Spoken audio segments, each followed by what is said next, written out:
out here in my city. What's your city, Alton? This is my city, bro. I'm in the O, man. I'm in Orlando. Sorry, Cade. Orlando could be your city one day. You just have to wait 7 years after your max contract expires. You could be the next Grant Hill in more than one way. Just take care of your ankles, please. We can only pray that you'll call Orlando your city again one day. But our prayers are often left unanswered by the basketball gods. Just like last night when we dropped again down from 3rd to 5th. Magic fans were so hyped about the prospect of either getting Cade, Evan Mobley, or Jalen Green, as they would have sped up the timeline of our rebuild. I was devastated, and to add insult to injury, there are Raptor fans all around me celebrating the 4th pick like they just won the championship again. It's frustrating cause the Raptors, they don't even belong in the lottery, let alone having a top 4 pick. What's the deal, Adam Silver? The Raptors are good enough to contend with or without a top 4 pick, while the Magic desperately need a top 3 pick this year and probably the next 3 years as well.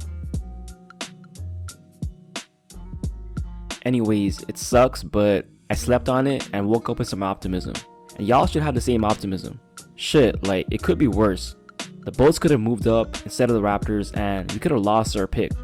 This might be a quote-unquote top 4 draft, but it's still strong outside the top 4 in my opinion. We're fortunate to have 2 picks in the top 10. Many teams would kill to be in our position right now. So let's just be grateful for that. Guys, you gotta understand, it's gonna be a long rebuild. It would have been regardless if we wind up with Cade, Evan, or even one of the Jalens. None of those guys are generational talents that could alter the course of a franchise by themselves, like a Luka Doncic for example. Getting the 5th pick isn't gonna be the end of the world. We have the opportunity to pick someone who just oozes upside and potential, like Jonathan Kuminga, and then we have the luxury to maybe reach on a scorer/shooter with the 8th pick. Someone like a Moses Moody or even a Kispert if he impresses in his workouts.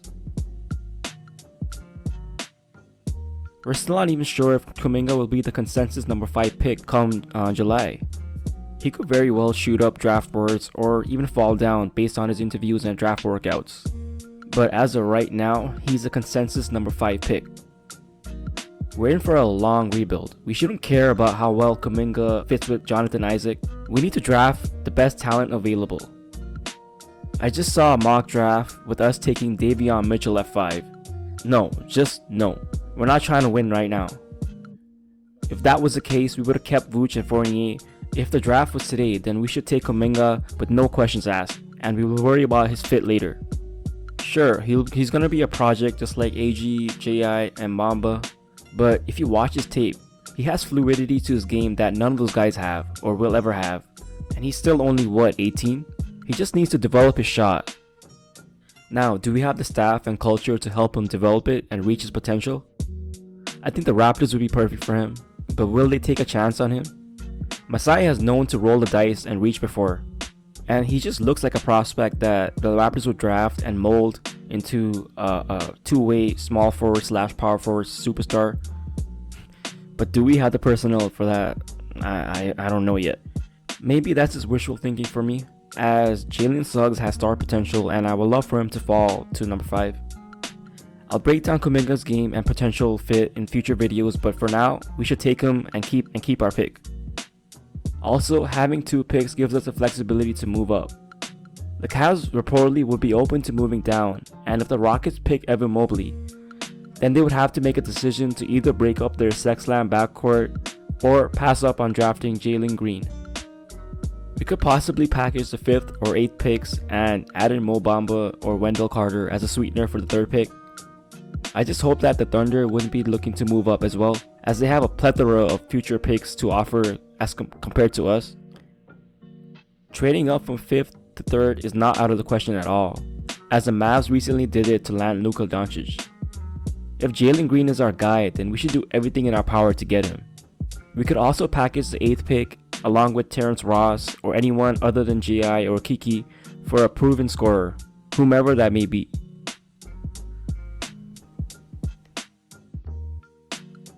Alright guys, this was just a little recap of the lottery last night and my thoughts. Yeah, the Magic were the only team slated to get a top 3 pick and drop. And that was depressing as hell. I just hope that it's not a repeat of 2018 all over again when we missed out on a 5-player draft after landing the 6th pick. But honestly, getting a top 3 pick doesn't guarantee getting a superstar player.